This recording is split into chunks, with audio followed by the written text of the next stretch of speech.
The year is 1956. Inside a hangar at Moulton, Ontario, workers are not building anything, they are destroying it. A guillotine blade descends on the fuselage of one of the most advanced jet airliner prototypes ever built on North American soil. Engineers who spent years of their lives inside these aluminium walls stand and watch. Some turn away. The cuts are methodical, almost bureaucratic. The destruction was unusually thorough, a fact that aviation historians still debate today. The Avro C-102 Jetliner had, just 5 years earlier, reached the sky before any American jet airliner reached flight testing. For a brief moment, Canada was at the forefront of commercial jet development, a position that seemed at the time like the beginning of something permanent. Then came mounting pressure, not a clean directive, not a simple order, but a steady accumulation of priorities shaped in large part by decisions made in Washington and absorbed, ultimately, into a choice that fell to one man in Ottawa.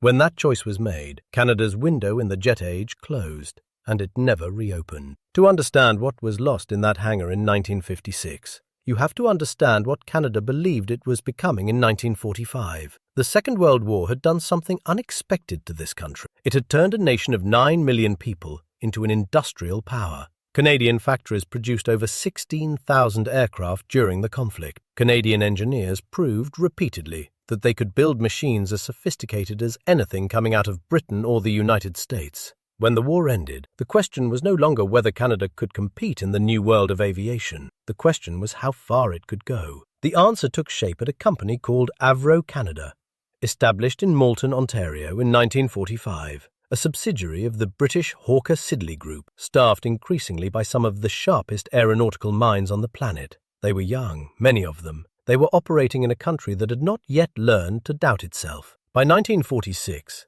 Avro's leadership had begun developing an idea that would have seemed premature almost anywhere else: a purpose-built commercial jet airliner. Not a propeller aircraft with a jet engine adapted onto it. A passenger jet, designed from the ground up for the commercial market, at a time when no airline in the world had ever operated one, and when the engineering required to build one barely existed outside of classified military programs. The man who drove this vision was James Floyd, Avro's chief designer. British-born, precise, and quietly relentless, Floyd understood the window clearly. Whoever built the first viable commercial jet would not simply win contracts, they would set the template. They would define what a passenger aircraft looked and flew like for the next generation. The commercial and the competitive were inseparable, and so Avro Canada began building exactly that. But an aircraft is only as powerful as the market willing to receive it. What Floyd's team was about to discover was that the most dangerous turbulence lay not in the atmosphere,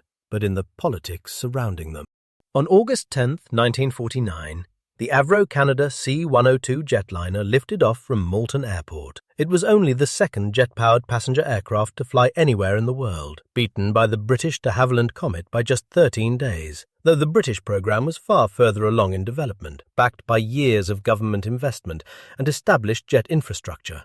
That margin, given the disparity in resources, makes the achievement more remarkable, not less. The Comet had a running start. Avro Canada had Floyd, a team working at a pace that bordered on madness, and a design that held together under the sky. The C-102 was not a crude proof of concept. It was a serious machine, sleek and low-slung, with 4 Rolls-Royce Derwent engines buried in the wing roots, a configuration that improved aerodynamic efficiency and offered safety advantages in certain failure scenarios. It carried 50 passengers at speeds approaching 500 miles per hour. The engineering was clean.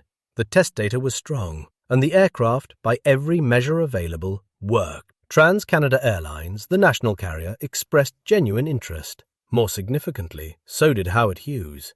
The billionaire who controlled Trans World Airlines flew to Moulton to see the aircraft in person. Hughes was not a man who chased second-rate technology. His attention alone was a signal to the entire North American aviation industry that something credible had arrived from the North. That signal was received. Within the American aviation industry, engineers and executives took note. The C-102 had not only flown, it had flown well, ahead of any comparable American commercial jet program reaching operational status. Whether that attention shaded into concern, or whether concern ever reached the desks of those managing America's post-war industrial order, the historical record does not confirm in clean documentary terms. What it does confirm is the result, and the result was not good for Canada. And this is where the story stops being about an airplane and starts becoming about power.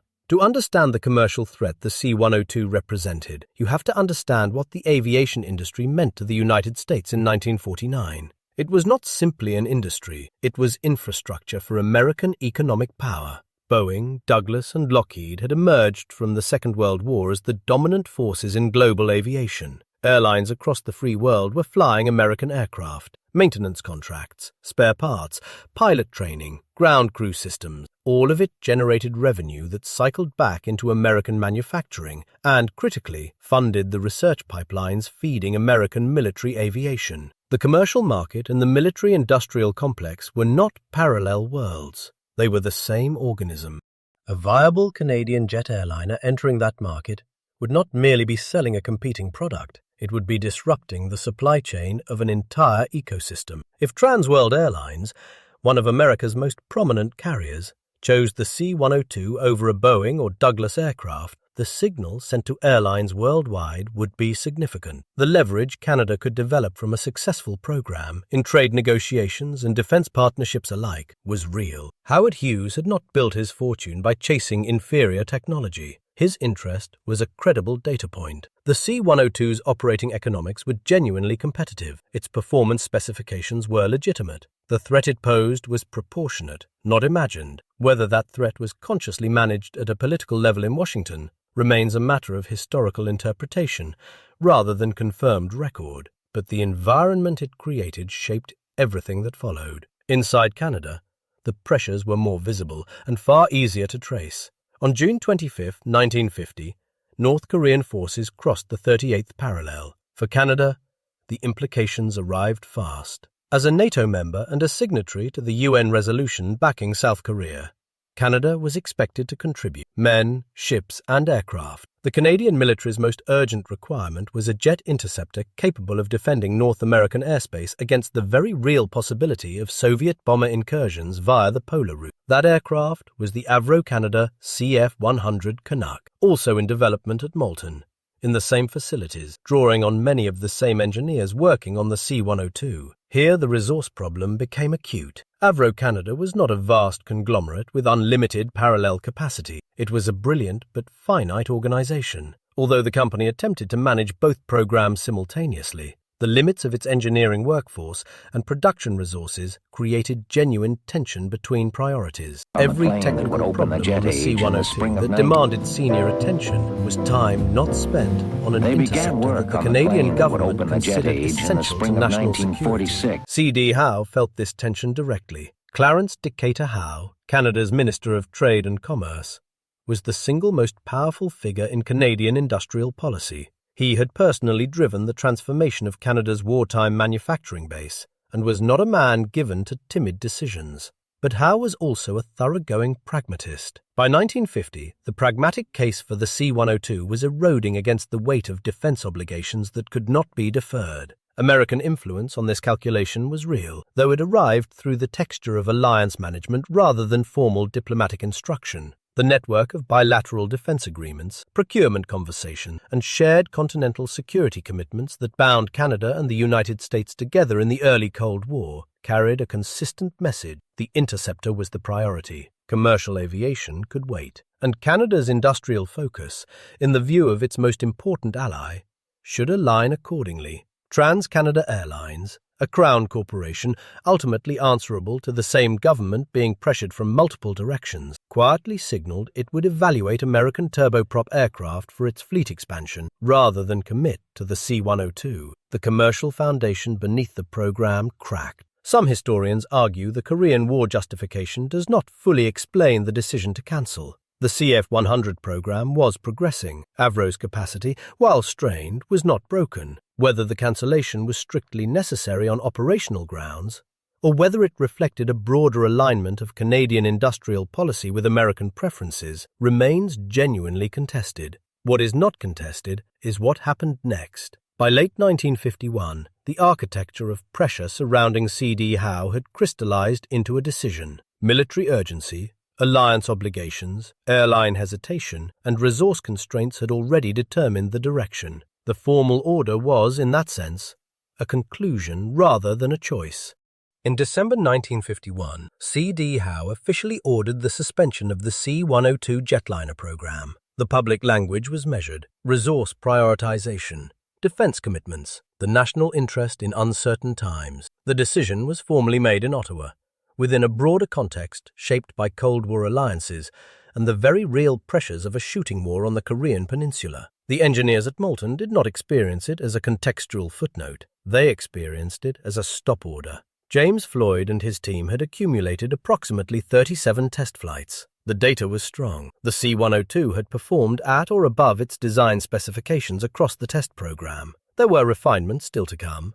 There always are in prototype development, but nothing in the flight test record pointed toward fundamental problems. They had built something that flew, that performed, and that a serious buyer had taken seriously, and they were being told it was over. The commercial timeline, in hindsight, adds weight to what was lost. Boeing had not yet flown the prototype that would become the 707. Douglas was years from the DC-8. Had the C-102 reached commercial certification, and the test data suggested a plausible path to 1953 or 1954, it would have entered a market with no American jet competition. Every airline evaluating jet travel at that moment would have had, in practical terms, the only jet airliner option available. That future did not survive December 1951, but the physical aircraft, the prototype that had flown 37 times, still existed. Grounded and idle in its hangar, it remained a record of what had been achieved and an implicit argument about the decision that had ended it. The question of what to do with it would eventually require its own answer.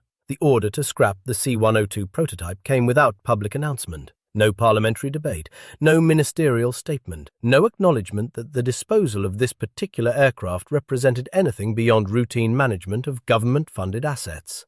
The bureaucratic framing was clinical. The aircraft was to be reduced to scrap. Its materials held residual value. The decision was final. In 1956, workers at Moulton took a guillotine blade to the fuselage. They did not dismantle the aircraft for preservation. They did not section it for technical archives or museum deposit. The nose was severed from the body. The wings came off. The engines were removed and disposed of separately. Piece by piece, one of the most significant early jet airliner prototypes built in North America was reduced to aluminium scrap. The engineers who watched had spent formative years inside that machine, solving problems that had no prior solutions, building knowledge that existed in no textbook. One account described the atmosphere in the hangar as resembling a funeral. The distinction, perhaps, is that funerals acknowledge loss. The official position here was that nothing of particular consequence was happening. James Floyd was not present for the scrapping. What strikes aviation historians, returning to this event repeatedly, is the completeness of the destruction. Prototype aircraft, even from cancelled programs, are typically preserved in some form. They carry engineering knowledge, design philosophy, and physical evidence that retains independent value. The C-102 left behind almost nothing, a handful of photographs, instrument readings, and the recollections of the men who built it. To some historians, the thoroughness of that outcome resembles erasure, a deliberate effort to minimize the program's footprint in the record. Others regard it as the unsentimental disposal of a government asset in a period when preservation was rarely a priority. The truth is that the historical record does not supply clean answers, and the debate has not been resolved. What the record does confirm is the aftermath. The hangar at Moulton went quiet. The team that had reached the air before any American commercial jet program scattered to other projects, other companies, other countries, and in the space they left, something larger and better funded moved in to fill it. It was already drawing the blueprints for what would become the Boeing 707. History rarely announces its turning points at the moment they occur. They are visible only in the distance, measured against the scale of what followed. The cancellation of the Avro Canada C-102 Jetliner was that kind of moment, a quiet administrative decision whose true dimensions only emerged across the decades that followed, as the industry Canada walked away from grew into the most lucrative manufacturing sector the modern world had ever produced. The commercial aviation market, measured from the jet age forward, has generated revenues in the trillions. Boeing, the company that was still behind Canada in 1949, grew into one of the most powerful industrial corporations in history. Its dominance was built, in part, on the market window that the C-102 had reached first. While the jetliner was demonstrably ahead in timing, American programs would go on to define the global standard in range, capacity, and commercial scale in ways Canada never had the opportunity to contest. The human cost accumulated quietly. The engineers who built the C-102 and who would face a second, more famous act of cancellation with the Avro Arrow in 1959, did not disappear. They were far too skilled to disappear. They moved south, to NASA, to Boeing, to Lockheed, to the network of American aerospace programs scaling up simultaneously for the space race and the jet age. The people who had taken Canada to the front of the field went to work extending the lead of the country that had outlasted them. Economists call this a brain drain. In human terms, it was the transfer of a generation's worth of accumulated expertise, built through years of solving problems no one had solved before, to a competitor that now had the runway to use it. Canada's leadership in that moment was genuine. The engineering was real. The timing was extraordinary, and the market opportunity was, however briefly, within reach. The decision to step back from it was made by real people under real pressures, within constraints that were not entirely of their choosing. C.D. Howe was not a villain. The Cold War was not a fiction. The resource tensions at Avro were not manufactured. The tragedy of the C-102 is not that its cancellation was obviously wrong in the moment. It is that it was possible to make the case for it, and that the long-term cost of doing so was never fully calculated.